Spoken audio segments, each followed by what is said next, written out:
Boa noite para você. Agora o NTV News. 3 pessoas são presas por sequestro e cárcere privado de uma mulher e uma criança em Patos de Minas. Patos confirma mais 3 óbitos por Covid-19 e 98 novos casos da doença. Microrregião avança para a onda vermelha do Minas Consciente. A redução na ocupação de leitos públicos continua abaixo de 90% e mais. Polícia Militar Rodoviária deflagra Operação Semana Santa. 2 são presos após furtos de produtos em supermercados. Pais de pessoas com síndrome de Down pedem inclusão na lista de prioridade. Em meio à pandemia, medicamentos são reajustados em 4,88%. Março termina com chuva forte e queda de granizo em Patos de Minas. Copasa prevê investimentos em mais de 1 milhão para o Pró-Mananciais. Forças de segurança passam a fazer parte do grupo prioritário na vacinação contra a Covid-19. Profissionais de saúde do Hospital de Campanha recebem homenagens. Ex-marido é condenado a pagar metade das despesas de cães. Tem ainda a nossa análise da notícia e muito mais no NTV News que está no ar.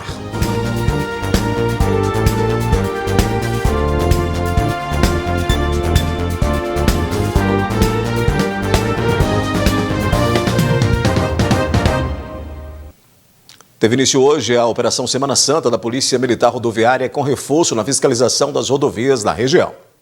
A operação começou nesta quarta-feira e irá até o próximo dia 4 de abril e deve acontecer em todo o estado de Minas Gerais. O nosso objetivo é a prevenção de acidentes, preocupado aí com a qualidade, com a situação do físico, do condutor, dos usuários da via. Também a presença policial na rodovia, gerando aí uma maior sensação de segurança, bem como a prevenção e repressão de qualquer tipo de crime ou infração administrativa. Serão feitas fiscalizações em estradas estaduais e federais delegadas. Aqui na 10ª Companhia Rodoviária, nós somos responsáveis por 23 municípios, Entre eles aí temos Patos de Minas, Patrocínio, Carmo, Coromandel, Monte Carmelo e vários outros. Nós temos aqui duas rodovias federais delegadas, e várias outras estaduais. Nossa malha viária aqui é bastante complexa, bastante grande. Nós não seremos surpreendidos porque nós estamos preparados para o movimento. Esperamos que realmente não tenha, que as rodovias permaneçam vazias. No entanto, nós estamos preparados para o grande movimento. A gente vê que com maior fluxo, com maior quantidade de veículos, tende sim a ter mais acidentes. Mais desrespeito às regras de trânsito. Muitas vezes o motorista sai um pouco atrasado e para compensar aquele horário ele comete algumas infrações, tais como ultrapassagem em local indevido, forçar a ultrapassagem, e isso realmente acaba cometendo algum crime, algum acidente de trânsito, fazendo a pessoa perder até a vida. A operação contará com o apoio das unidades de polícia militar. Se você vai pegar estrada neste feriado, tome cuidados. Planejamento e o respeito às regras de trânsito devem estar em sua lista de prioridades. É a prevenção, É a pessoa planejar a sua viagem, sair com antecedência, estar em boas condições físicas, E, sobretudo, respeitar as regras de trânsito. A gente percebe que a maioria dos acidentes ocorrem devido a ultrapassagem em local inapropriado, local proibido, ou a pessoa forçar a ultrapassagem e, sobretudo, a questão da embriaguez ao volante. Aquela combinação que não dá certo, a questão, se bebeu, não dirige. Muitas vezes a pessoa ingere a quantidade de bebida alcoólica e acha que ela está em condição, ela por si só, ela se acha que está na condição. No entanto, quando a gente vai fazer o teste, a gente vê que dá um índice muito alto, gerando até o crime de embriaguez. A Polícia Militar prendeu nesta quarta-feira uma mulher e um homem suspeitos de 2 furtos em supermercados de Patos de Minas. A primeira ocorrência foi registrada em um supermercado na rua Guaranis, bairro Caramuru. Segundo informações da Polícia Militar, uma mulher de 53 anos teria entrado no estabelecimento, pego um pote de geleia da prateleira e consumido alguns produtos no local. Ao passar pelo caixa, funcionários perceberam que ela não havia pagado e, na saída, a suspeita foi abordada por eles e contida até a chegada dos militares. Em conversa com os funcionários, um deles informou à Polícia Militar que não é a primeira vez que ela comete essa ação nesta semana e que em imagens de câmeras de segurança eles flagraram outros furtos. O segundo fato, também registrado nesta quarta-feira, aconteceu na rua Dona Luísa, bairro Cristo Redentor. Um homem de 37 anos teria entrado no supermercado que fica nesse endereço e retirado das prateleiras um isqueiro e 5 embalagens de barbeadores e escondido os produtos na roupa. Ao passar pelo caixa, ele também não teria pagado pelos itens e foi abordado por funcionários e contido até a chegada da polícia. Ainda de acordo com informações da Polícia Militar, o suspeito tem mais de 20 passagens por crimes de furto, ameaça, lesão corporal, uso e consumo de drogas e até porte ilegal de arma de fogo. Ambos foram conduzidos para a delegacia e os materiais furtados foram apreendidos. A Polícia Civil de Patos de Minas prendeu na tarde de hoje 3 suspeitos de sequestro e cárcere privado de uma mulher e 2 crianças no bairro Jardim Aquários. A repórter Paula Mota tem mais detalhes sobre essa história. Um homem de 27 anos e um casal, uma senhora de 57 e um idoso de 70 anos foram presos nesta quarta-feira pela Polícia Civil de Minas Gerais, suspeitos de sequestrar e manter em cárcere privado uma mulher de 22 anos e 2 crianças de 2 e 3 anos de idade. A vítima teria relatado que era estuprada e agredida pelo suspeito e que o filho de 3 anos era mantido trancado em um quarto. O suspeito morava de favor com o casal, que ajudava a esconder a vítima para que ela não fugisse. Os 3 foram conduzidos para a Delegacia de Polícia Civil de Patos de Minas e a vítima foi encaminhada para atendimento médico. Eu sou Paula Mota para o jornalismo da NTV. Depois do intervalo aqui no News, pais de pessoas com síndrome de Down pedem inclusão na lista de prioridade na vacinação contra a Covid. E em meio à pandemia, medicamentos são reajustados em 4,88%.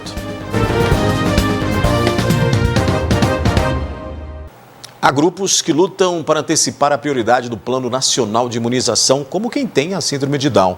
A Associação de Pais acionou o Ministério Público e enviaram ofício às prefeituras de Patos de Minas e também de Lagoa Formosa. Dentre os grupos inseridos na lista de prioridade vacinal no Plano Nacional de Imunização estão pessoas com 60 anos ou mais institucionalizadas, pessoas com deficiência institucionalizadas, trabalhadores da saúde, pessoas com 75 anos ou mais, 60 a 74 anos, 18 a 59 anos com comorbidades, pessoas com deficiência permanente grave, trabalhadores da educação, do transporte coletivo rodoviário de passageiros, caminhoneiros e trabalhadores industriais. Também foram incluídas na ordem de prioridade vacinal adultos com HIV, conforme anunciado nesta terça-feira. Nós mostramos, inclusive, alguns grupos sendo vacinados em Patos de Minas, como dentistas, secretários de dentistas, farmacêuticos e até estudantes da área da saúde. Entretanto, outros grupos que esperavam ser lembrados na prioridade vacinal, como médicos veterinários que têm a profissão reconhecida como essencial, na fila de espera dos trabalhadores que vão receber a dose, não foram incluídos. Outro grupo que também está apreensivo por não terem sido incluídos na prioridade vacinal é o de pais irresponsáveis que têm alguém na família com síndrome de Down. O Paulo é membro da diretoria da APAI e de um grupo de pais de Patos de Minas. Segundo ele, uma movimentação em todo o país tem sido feita junto à Federação Brasileira das Associações de Síndrome de Down para pedir o reconhecimento da priorização da vacinação das pessoas com deficiência maiores de 18 anos nessa fase. Pessoas que têm síndrome de Down, elas têm uma maior facilidade de desenvolver doenças respiratórias, têm comorbidades graves como doenças cardíacas, congênitas graves, que faz com que o sistema imunológico delas fiquem mais fragilizados. Tudo isso agrava a situação no meio de uma situação dessa como a gente está vivendo, da pandemia. Então a Federação das Associações de Pessoas com Síndrome de Down fez junto ao Supremo uma medida cautelar solicitando em todo o Brasil essa antecipação das vacinações. Outro argumento é que deveria ser considerado na lista dos grupos de prioridade vacinal o que está incluído no artigo 9º da Lei Brasileira de Inclusão, que trata da prioridade de atendimento. Segundo Paulo, foram encaminhadas solicitações à Prefeitura para discutir a questão, mas não foram atendidos. Procuramos o município, né, fomos tentar contato com o prefeito, juntamente com a secretária, né, Ana Carolina, e quem nos recebeu foi a Vânia, né, que é do gabinete do prefeito, recebeu o nosso ofício, protocolou, porém foi indeferido. Entramos em contato com o presidente da Câmara aqui de Patos, né, o vereador Ezequiel, passamos as nossas necessidades e ele ficou de averiguar junto com a Comissão de Saúde essa possibilidade de como que eles podem nos ajudar, né? A gente sabe que isso não compete exclusivamente ao município, a deliberação dessas vacinas, mas se o município abraçar a nossa causa juntamente com as leis que já existem e a solicitação da Federação das Associações de Síndrome de Down, a gente vai conseguir essa antecipação também. Uma vez que essa antecipação já está sendo feita em 2 estados, solicitamos o apoio da OAB, o Dr. Itamar, né, ele acatou a nossa solicitação, também encaminhou um ofício ao prefeito aqui de Patos e também ao prefeito de Lagoa Formosa, para que ele olhe, né, com mais carinho e que atenda a nossa solicitação também. A Maria Marta, que também é mãe de uma mulher com síndrome de Down, conta que está ansiosa e preocupada com a filha Jaqueline para que seja vacinada. E ela tem 33 anos, ela trabalha no escritório de advocacia e tem 1 ano que ela está parada e está muito nervosa em casa. E o dia todo, ela fica, escuta o jornal para ver se vai falar da vacina. E eu quero vacinar. Então o que eu vi, nós estamos aqui para tocar o coração deles, para eles acatar a nossa solicitação. Em Lagoa Formosa, um ofício também foi encaminhado ao prefeito do município, mas foi indeferido. Tá aqui, né? Nosso pedido foi indeferido. Depois entramos com outro ofício, né? Da OAB, apoiado pela APAI de Patos, né? E eles pediram para que eu protocolasse na Prefeitura Municipal de Lagoa Formosa, né? Não obtivemos ainda retorno, mas com certeza será indeferido. A Prefeitura de Patos de Minas informou ao jornalismo da NTV que vai seguir a ordem estabelecida no Plano Nacional de Imunização do Ministério da Saúde. Já o Ministério Público indeferiu e arquivou o pedido feito ao órgão por entender que quem tem síndrome de Down já está na lista de prioridades do Plano Nacional de Imunização e receberá a dose assim que os outros preferenciais sejam imunizados. O governo federal autorizou na última segunda-feira o aumento nos preços de medicamentos em 4,88%. A medida entra em vigor a partir de amanhã. No último dia, antes do reajuste, Iraides acordou cedo e foi comprar medicamentos necessários que estavam na receita passada pelo médico. Eu estou comprando com desconto sem aumento, né? Estou levando uma vantagem aqui bem vantajosa mesmo. Os medicamentos comprados pelo Iraides ainda contavam com o reajuste de 2020, ano inicial da Covid-19, onde o aumento vigorou em 31 de maio. Na época, o aumento máximo foi fixado em 5,21%. Este ano, o aumento de 4,88% ficará um pouco abaixo da média da inflação medida pelo Índice Nacional de Preços do Consumidor Amplo. No acúmulo de junho do ano passado até fevereiro deste ano, esse índice foi de 5,85%. É um reajuste anual, já é previsto, né? Todo mês, no final do mês de março, início do mês de abril, tem o reajuste que já é tradicional anual de medicamentos, né? Historicamente já é a primeira e a única vez no ano que o governo autoriza realmente o aumento de medicamentos, né? Isso é em virtude dos custos de importação, dos custos de produção, tem consequentemente o valor do dólar, porque muitas das matérias-primas são importadas. Então, assim, anualmente ocorre esse reajuste para que a indústria farmacêutica possa se readequar aos novos valores que estão sendo praticados no mercado. Segundo Paulo, o reajuste vai até 4,88%, o que possibilita a variação do preço em todos os medicamentos. Realmente é uma média, então assim, alguns sobem um pouco menos, outros um pouco mais, mas vai ser nessa média aí, é o que está autorizado, inclusive, né? Eles já estabelecem um limite para não ter nenhum tipo de abuso por parte da indústria farmacêutica. Desta forma, cada empresa tem a possibilidade de escolher a aplicação do índice total ou menor. Quando tem esse reajuste, a parte de negociação com o cliente é sempre muito vantajosa para o cliente, né? Sai sempre mais barato fazer uma aquisição maior, fazer um pequeno estoque em casa dos produtos que ele já utiliza. Em instantes, Copasa prevê investimentos em mais de 1 milhão para o Pró-Mananciais. E março termina com chuva forte e queda de granizo em Patos de Minas.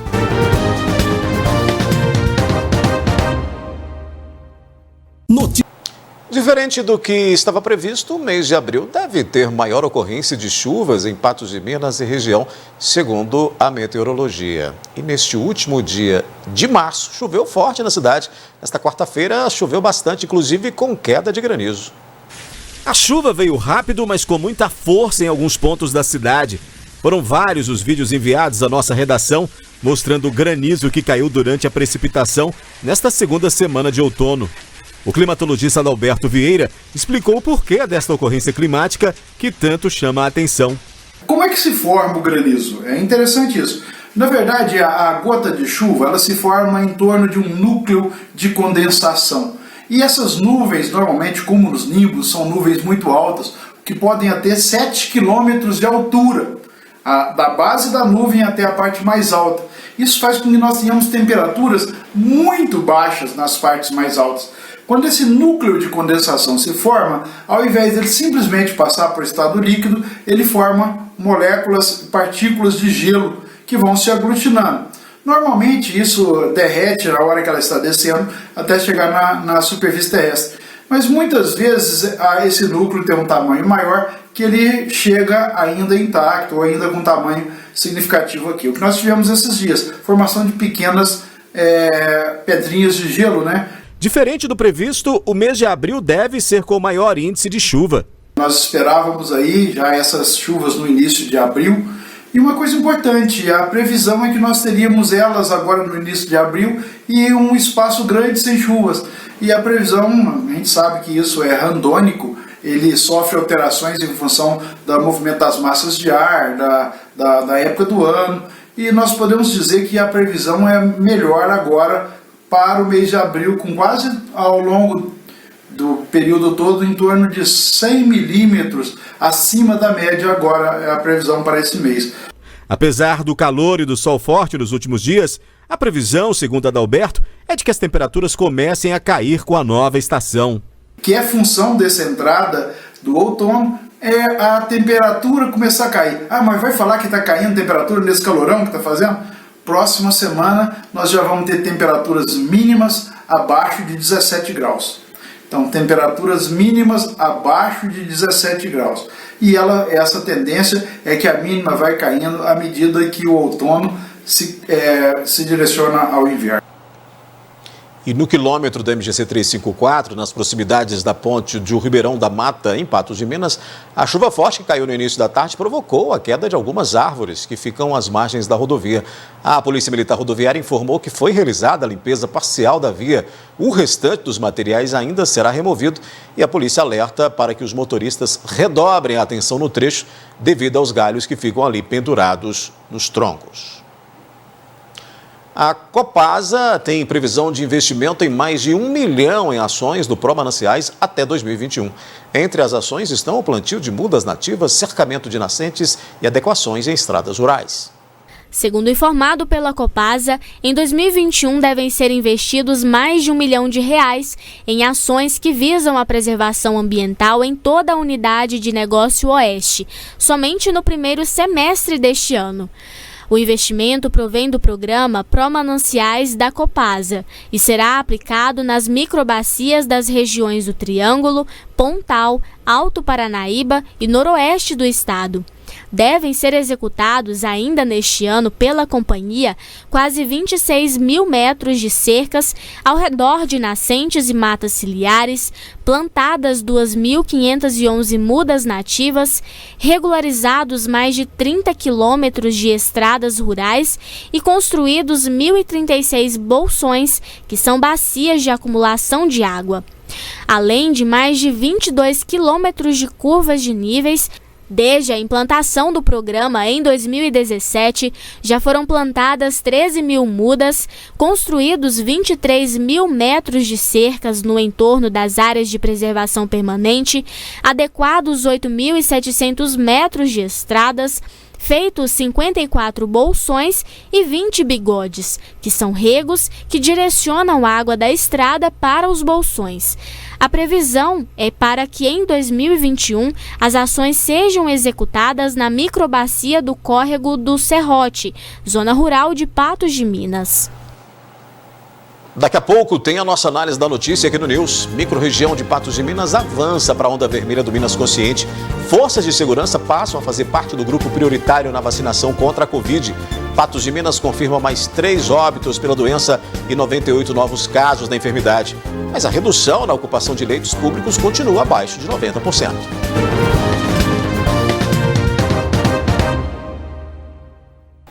Com números mais favoráveis, a macro-região de saúde Triângulo Norte é a primeira do estado a avançar da onda roxa para a onda vermelha do Plano Minas Consciente. A reclassificação acontece após 30 dias seguindo as determinações da onda roxa. A macro-região apresentou melhora em todos os indicadores relacionados à pandemia, segundo informou o Comitê Extraordinário Covid-19. As demais macro-regiões ainda não apresentaram uma queda sustentada na taxa de óbitos e de ocupação em leitos de UTI e, por isso, deverão seguir as medidas mais restritivas, pelo menos até 11 de abril. As medidas são reavaliadas a cada 7 dias pelo comitê. Já a microrregião de Patos de Minas, que pertence à macro-região noroeste, uma das primeiras a ser incluída na onda roxa, também respondeu positivamente, podendo evoluir agora para a onda vermelha. Segundo o estado, queda de 35% na taxa de incidência e a taxa de ocupação das UTIs adulto exclusivo para pacientes Covid está em 87%. A macro-região noroeste, no entanto, mantém-se na fase mais restritiva do Plano Minas Consciente. Esse é o assunto que abre a nossa análise de notícia de hoje e a Ludmila Bahia divide a tela comigo para a gente poder já falar desse assunto. Boa noite, Ludmila.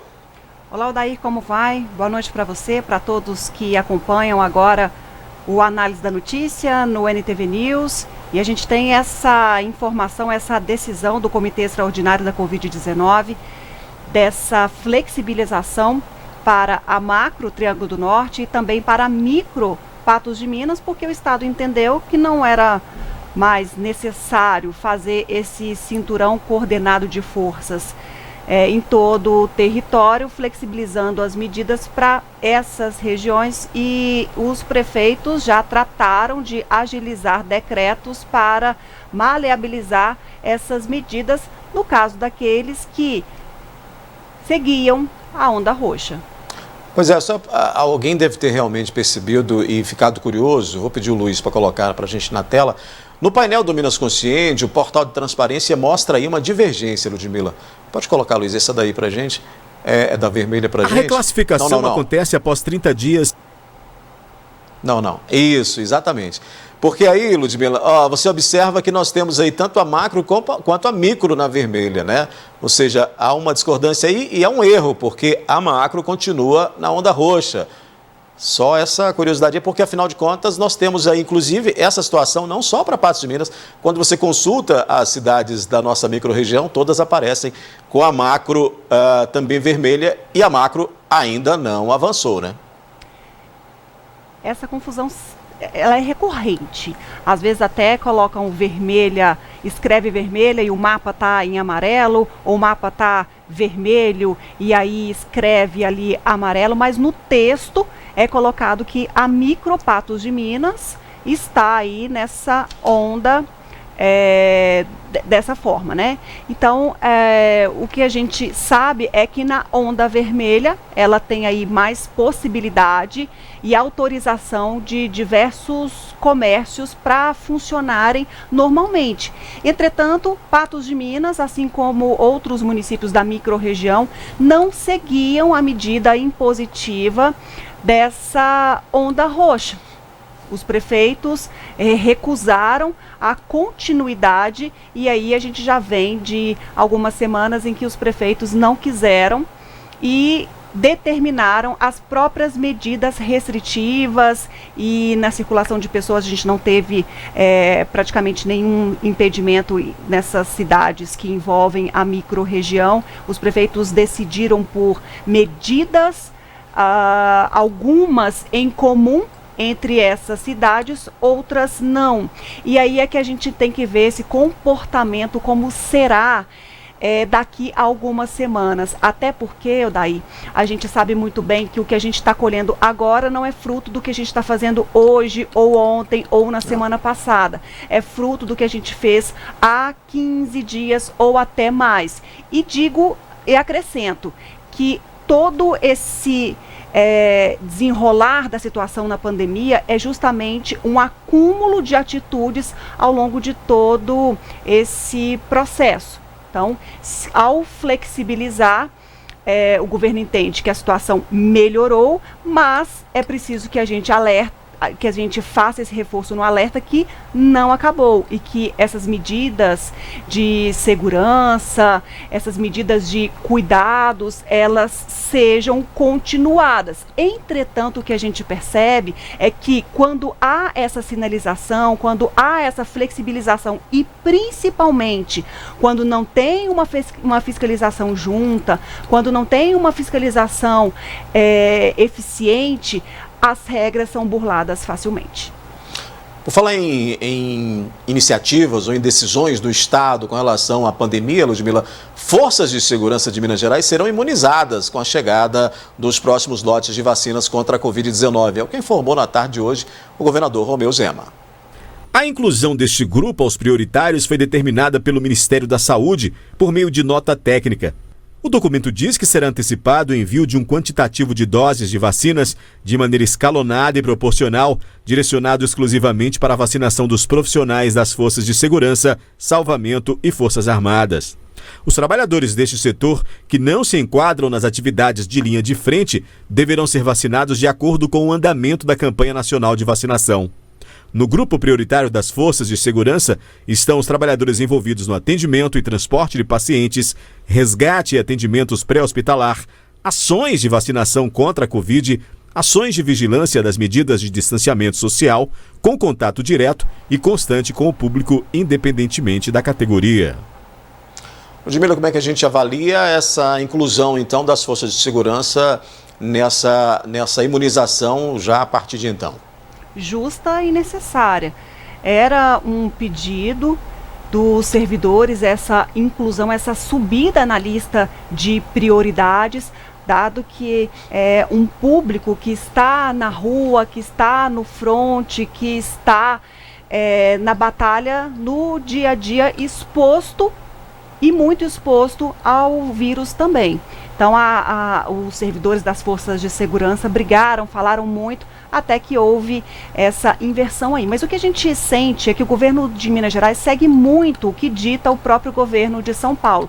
Essa medida a gente já tinha até anunciado, mostrou aqui no NTV News também, o governador de São Paulo, João Dória, sinalizando que a imunização acontece para as forças de segurança e também para os professores do estado, já a partir da próxima semana. Já tem um calendário, já tem uma data marcada para começar a imunização naquele estado. E a gente vê sempre Minas na cola, quando o governo de São Paulo anuncia alguma coisa, do Rio, aqui logo já fica a gente já fica antenado se o governo do estado vai copiar alguma medida. E que, se for uma medida positiva, que seja copiada sempre, porque a gente vê que acontece normalmente posteriormente a esses estados. Mas a gente entende que é uma necessidade, é um pedido justo e que aconteça também de uma forma célere. A gente fala da Covid na região, daqui a pouco a gente vai falar inclusive de decreto de Patos de Minas, mas antes a gente fala de Coromandel, que prorrogou, Ludmila, até o dia 5 de abril, próxima segunda-feira, as determinações do decreto 212 com as medidas restritivas anteriores à onda roxa. Portanto, vai até a segunda-feira aí aquelas medidas que constam em decreto lá do município de Coromandel, que são aquelas relacionadas ao comércio até as 19h30, relacionadas também aí à circulação de pessoas até as 19h30, e a prefeitura optou por prorrogar até a próxima semana essas medidas. Ou seja, a prefeitura de Coromandel até lança algumas medidas mais restritivas do que prevista na onda vermelha, que é onde o município se enquadra nesse novo entendimento aí do Comitê Extraordinário da Covid, justamente porque a cidade viveu um momento severo, complicadíssimo, e agora que consegue dar uma respirada de tamanho turbilhão. Mas é preciso ter cautela, é preciso voltar pausadamente, é preciso ter respeito aí e muita segurança para que o município não volte a sofrer tamanha tormenta. Por falar em Coromandel, o município registrou mais 2 óbitos, segundo o boletim desta quarta-feira. Está aí na tela o comparativo, inclusive, era 72, agora 74 óbitos em Coromandel, Ludmila. Até por isso essa medida do prefeito, porque por mais que tenha também freado o ritmo de novos contaminados, de pessoas requerendo ou a necessidade de ocupar leitos de terapia intensiva ou de enfermaria, mas não acabou e o município vive esse momento de alerta e mais mortes sendo confirmadas, mais casos. Se a gente observa, por exemplo, não havia nenhuma internação no boletim de ontem no hospital de campanha. Hoje no boletim já tem pessoas internadas. Tudo bem que haviam mais pessoas internadas em leitos de UTI, mas continua a demanda também por leitos de terapia intensiva.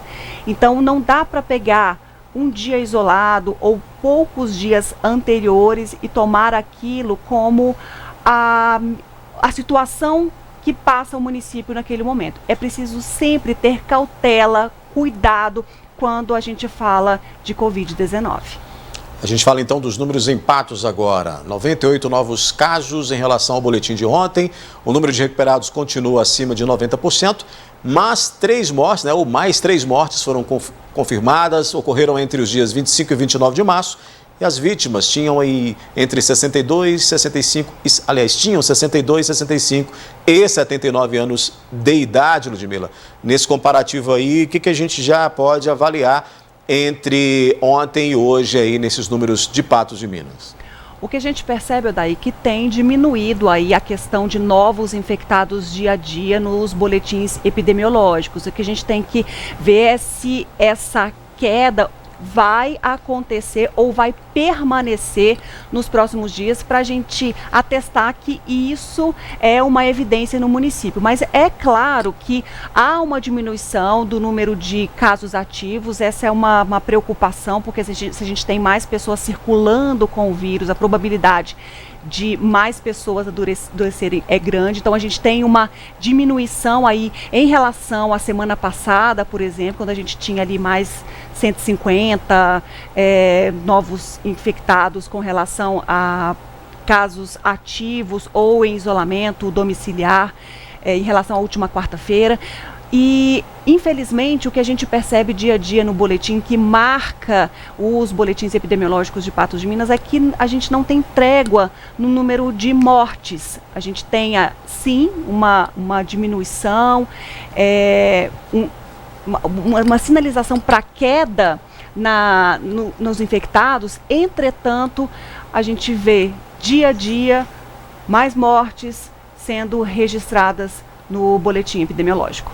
Tem uma letalidade aí que se mantém, né? O que é realmente muito preocupante.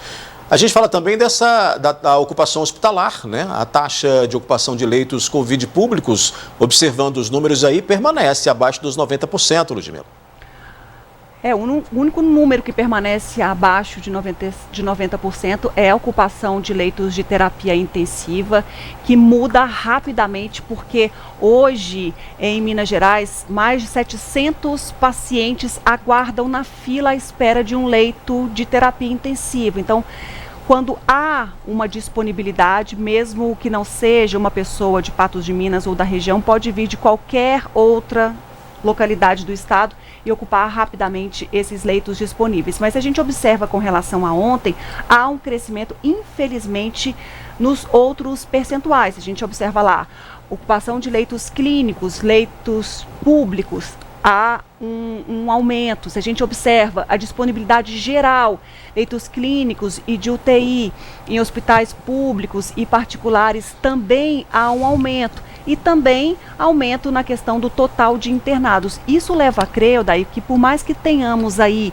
uma sinalização de queda, as pessoas estão necessitando mais desse acompanhamento hospitalar. Ou seja, os casos podem sim estar ficando mais graves conforme a gente tem feito assim essa leitura desses últimos boletins epidemiológicos.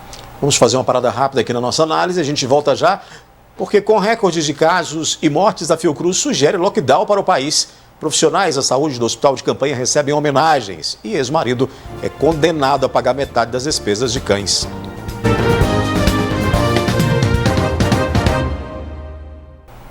A gente volta com a análise da notícia falando do decreto, de novas medidas decretadas, Ludmila, que o Luiz vai colocar aí na tela para a gente, que foram anunciadas agora no início da noite pela Prefeitura de Patos de Minas. Estão aí, ó, né? Outras medidas que entram em vigor já a partir de amanhã, inclusive com relação ao atendimento em bares e restaurantes. Basicamente, o que muda é que agora não há restrição, como a gente já falou, no funcionamento dos estabelecimentos comerciais. Continua a proibição na venda de bebida alcoólica. Já tem um tempo que essa medida restritiva foi imposta pela Prefeitura de Patos de Minas. A gente sabe que cidades próximas não adotaram, então é uma medida que muitos questionam se é eficiente, se não é. Mas o Comitê Municipal entendeu que há frutos nessa decisão, por isso mantém, desde que seguido, o protocolo sanitário, como é recomendado para qualquer estabelecimento e para qualquer pessoa também, essas medidas e esses cuidados. Basicamente, Odair, agora a gente tem aí uma maior flexibilização. É isso, o que muda em Patos de Minas a partir de amanhã é que a gente não tem nenhum tipo de restrição no funcionamento de atividades econômicas e nem mesmo de horário. Muito bem. Pesquisadores da Fiocruz estão preocupados com o avanço do coronavírus no Brasil. Os números de novos casos e óbitos entre 21 e 27 de março foram recordes e evidenciam a tendência de aceleração da pandemia no Brasil. As constatações estão no boletim extraordinário do Observatório Covid-19, publicado pela Fiocruz. O governo de Minas Gerais manifestou a preocupação com a taxa de isolamento no estado. Está em 47%, abaixo da média nacional. Seguir as medidas restritivas, como as impostas na onda roxa, são fundamentais para frear a propagação da Covid, avaliam os especialistas. Mas os efeitos não são imediatos. É importante a gente lembrar qual é o objetivo dessas medidas restritivas. Elas são aplicadas principalmente para diminuir a taxa de transmissibilidade, ou seja, diminuir o número de novos casos que vai aparecer a cada ciclo de transmissão do vírus, né? Então, quando a gente aplica hoje, por exemplo, essas medidas restritivas, leva algum tempo para que isso se reflita na diminuição do número de novos casos. Então, dentro de um intervalo de cerca de 14 dias, a gente consegue já ver uma diminuição do número de novos casos. Só que isso não implica no número da hospitalização, porque a pessoa que está hospitalizada hoje, provavelmente ela se infectou antes da medida restritiva aparecer. Mas a Fiocruz emitiu um boletim e diz que é preciso haver lockdown no país de 14 dias, com proibição de qualquer tipo de atividade, de esportivas a religiosas. Suspensão das atividades presenciais na educação, toque de recolher nacional de 8 da noite às 6 da manhã, fechamento de praias e bares, adoção de trabalho remoto sempre que possível, instalação das barreiras sanitárias nacionais e internacionais, considerando o fechamento dos aeroportos e do transporte interestadual, adoção de medidas para a redução da superlotação nos transportes coletivos, e ampliação da testagem e acompanhamento dos testados, com isolamento dos casos suspeitos e monitoramento dos contatos. Segundo os pesquisadores da Fiocruz, o Brasil está no limite. Em 17 de julho do ano passado, apenas 2 estados brasileiros estavam com nível crítico para ocupação de UTI. Em 23 de março de 2021, apenas 2 não estavam. Em 17 estados e no Distrito Federal, a ocupação de leitos de terapia intensiva estava acima de 90%. Mas em muitas cidades, a ocupação ultrapassou a capacidade e o sistema de saúde está colapsado. A preocupação aumenta, pois o crescimento de infectados não para e o tempo de internação de paciente é grande. O tempo médio de hospitalização é de cerca de 12 dias e que você leva um certo tempo até ter os sintomas e procurar o médico, quer dizer que você se infectou antes das medidas restritivas entrarem em efeito. E a outra coisa é o evento morte. Ele vai acontecer muito tempo depois do evento hospitalização ainda. Então, ou seja, a morte que a gente vê hoje, ela é fruto de infecções que aconteceram muito antes das medidas restritivas terem sido tomadas, né? Então, a diminuição da morte é um efeito mais a longo prazo. Ludmila, e essa sugestão então aí da Fiocruz para lockdown no país? É uma medida desesperadora para um órgão que prevê uma situação ainda pior do que a que já enfrentamos. A Fiocruz também defende, Odair, uma campanha massiva junto às pessoas para a orientação do uso da máscara, bem como uma distribuição para que as pessoas possam se proteger o máximo possível. Vamos falar daqueles que trabalham na rede de saúde, na linha de frente nos atendimentos, né, na saúde pública e trabalhando há um ano no enfrentamento da Covid-19. Profissionais que atuam no Hospital de Campanha em Patos de Minas foram homenageados nesta quarta-feira. Vani Gomes, mulher de sorriso fácil, por mais que a máscara esconda. Ela é recepcionista do Hospital de Campanha. Vani é uma das pessoas que tem o primeiro contato com os pacientes que vão até a unidade hospitalar. Eu acho que é uma parte também muito importante, né? Porque a gente faz o primeiro atendimento, recebe as pessoas. E a gente tem que receber também o paciente com muito carinho, com muita atenção, né? Porque esse é um momento muito difícil. A Edilamar é uma das profissionais de limpeza que se arriscam todos os dias. É puxado, é muito trabalho, é muita limpeza, é muito cuidado, né? Porque tem que ter muita coisinha. Então é duro, sabe? Mas é gratificante. Ajudando na limpeza, ajudando a saúde das pessoas é muito gratificante. A Rita chega a trabalhar 12 horas por dia. Ela se divide entre a recepção e a copa do Hospital de Campanha. Durante o dia eu fico na copa e à noite na recepção. E onde precisa também a gente fica. Rita, Vani e Edilamar foram algumas das pessoas homenageadas no Hospital de Campanha. Um reconhecimento pelo serviço prestado. Muito bonito ver o trabalho, a gente acompanha no dia a dia aqui o sofrimento, então são momentos realmente que a gente emociona, que toca o coração, e é com muita gratidão que a gente faz isso aqui hoje, homenageando todo mundo que está nessa luta. Edilamar tentou segurar a emoção. Amei a caixinha, principalmente a caixinha de uma criança que eu não conheço, né, que é o Gustavo.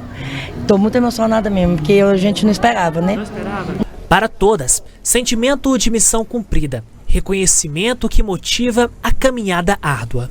A gente vê que tem valor, que a gente é reconhecido, né? Pela população, pelos nossos pacientes, pela nossa equipe também, que estamos juntos. É bom demais. É muito gratificante, né? Porque a gente está diante de uma doença muito grave, né? Então, assim, a gente realmente está vivendo um cenário de guerra, né? Lutando contra um vírus invisível, que a gente não tem acesso, não vê ele, porém, no fim das contas, a gente vê que muitas pessoas estão indo embora. E, como se diz, a gente ainda está aqui, né? Isso é mais do que felicidade, né? E ainda está aqui trabalhando na linha de frente e cuidando dos que vêm e dos que precisam. Ludmila, ninguém pode negar que são homenagens mais que justas, né? E merecidas. Nosso aplauso, nosso carinho a tantos rostos desconhecidos, a tantas pessoas que trabalham firme, mesmo diante a esse esgotamento, mesmo diante ao cansaço, mesmo diante a incerteza do que está por vir, se dedicam, se desdobram, eles mesmos relatam, né? Não é fácil e a gente sabe de jeito nenhum que não é fácil mesmo, mas a gente reconhece e aplaude todas essas pessoas. A gente tem uma história agora, Ludmila, no mínimo curiosa. Uma decisão da 4ª Vara Civil da comarca de Patos de Minas decretou em uma ação de divórcio que o ex-marido realize o pagamento de R$ 200 mensais para o custeio das despesas de 6 cães. Segundo o advogado da mulher, foi o ex-marido que entrou na justiça com o pedido de divórcio. Após receber a intimação, ela pediu que fossem tomadas as providências a respeito de algumas questões, dentre elas as despesas dos 6 cachorros que o casal adquiriu quando eram ainda casados. Ainda segundo o advogado dela, um dos cachorros sofre com uma doença que requer uso de medicamento diário. Devido às despesas altas, ela solicitou que o ex-marido realizasse o pagamento de pensão alimentícia no valor de R$ 200 para pagar metade dos gastos. Todos os cachorros eles foram adquiridos na constância do casamento deles, 2015, 2016. Os cachorros são da raça Maltês, Border Collie, Blue Heeler e tem da raça sem raça definida, né? No caso vira-lata. E aí o que acontece? Um desses cachorros, ele tem uma doença autoimune que ele precisa estar tomando um medicamento mensal. Quase todos os dias ele precisa de tomar 2 comprimidos. E ela me apresentou essa situação e as condições de renda que ela se encontrava naquele momento da intimação não permitia que ela custeasse o tratamento do cachorro e a própria subsistência dela.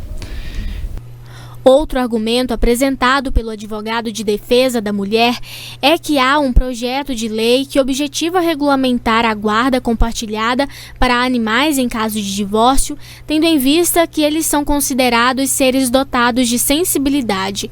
Consta ainda no projeto de lei pesquisa do IBGE sobre aumento do número de animais de estimação em comparação ao número de filhos por família. Eu entendo que ele trata-se de um ser senciente, que ele é dotado de sensibilidade e questões vitais, sabe? Aí é onde que a gente conseguiu levantar essas questões aí para estar apresentando para o juiz essa necessidade da fixação da prestação alimentar. De acordo com esse advogado, não há leis específicas a respeito da guarda e das medidas necessárias para o compartilhamento de animais de estimação. Mas ações como essa são comuns em ações de divórcio e disputa entre famílias, por exemplo. É muito comum quando um casal divorcia, né, quando tem um rompimento de uma relação conjugal, que essas pessoas vão discutir na justiça quem vai ficar com a guarda desse animal, se vai ter questão de pensionamento, de visitas ou não, né? Isso geralmente é feito numa ação de divórcio ou de dissolução de união estável. A lei prevê para situações dos filhos, né? Não tem um tratamento específico para animal. Em casos como o de hoje, os advogados pedem que sejam compartilhadas as despesas e a justiça define quais linhas de argumento serão julgadas em cada caso. Entretanto, o que difere, nesse caso em específico, é que não é possível analisar as penalidades da mesma forma que uma pensão alimentícia comum, em que ocorrem prisões, por exemplo. É direito de qualquer pessoa, não existe ação específica. E o Poder Judiciário ele não pode se furtar a isso. Então, como que ele resolve? Igual no caso que nós tivemos aqui, o juiz aplicou por analogia o dispositivo legal que nós temos regulamentando essa questão de alimentos de filhos em caso de divórcio, enfim. Na sentença, o juiz deixou muito claro que não era possível tratar esse pagamento dessas despesas como alimentos propriamente dito, porque quando não há pagamento de pensão alimentícia, no nosso país permite a prisão. É a única hipótese de prisão civil. Então, nesse caso, o que é pedido é um rateio de despesas. No caso, 50%, né, para cada um dos donos, de modo que se a pessoa não pagar, não vai sofrer esse rito de execução de alimentos, podendo ser preso. Não dessa forma, vai ser executado de forma comum, respondendo pelo patrimônio dele. Ainda existem outras questões a serem discutidas e a defesa deve continuar o processo para definir o que será feito caso o ex-marido deixe de pagar a pensão. Mas por ora, em decisão da 4ª Vara Civil da comarca de Patos de Minas, o que ficou definido é que o ex-marido terá que arcar com 50% das despesas, algo em torno de R$ 400 por mês. Em relação à prestação, a despesa de custeio dos cachorros, eu vou fazer vou opor um recurso de embargo de declaração para estar pedindo para o juiz discriminar como que vai se dar esse pagamento, se vai ser até o dia 10 de cada mês, a partir de quando que vai começar, na conta de quem que ele vai pagar, e após esse detalhamento, eu pretendo levar o caso ao Tribunal de Justiça de Minas para a gente estar analisando a situação da inadimplência por parte do marido. Ludmila, uma decisão diferente, né? Um caso inusitado, de verdade eu não me lembro de outra decisão como essa nos meus tempos de jornalismo, de rádio e TV, mas a gente acaba entendendo diante da explicação, numa situação como essa, em que 6 animais ficam com a ex, que teria que sozinha custear isso, mas aí ela pleiteia na justiça e a justiça autoriza esse pagamento. Daí, no mínimo, inusitado mesmo. Agora, só para a gente fechar aí, a gente falava dos números da pandemia. Hoje o Brasil registrou o pior número de toda a pandemia. Foram 3.950 mortes nas últimas 24 horas no país. Muito bem. Com essa, então, a gente encerra aqui a nossa análise de hoje e voltamos amanhã, né? Sim, a gente volta amanhã com mais informações. Às 11h30 já tem 30 minutos. A gente começa por lá, a largada no jornalismo da NTV pela televisão. Lembrando que no Patos Já, como você sempre diz e a gente reforça também, tem mais informações sempre. Muito obrigada a todos pela companhia, pela audiência. Saúde, cuidem-se. Obrigado, Ludmila. O NTV News volta amanhã, então, às 19 horas. Até lá.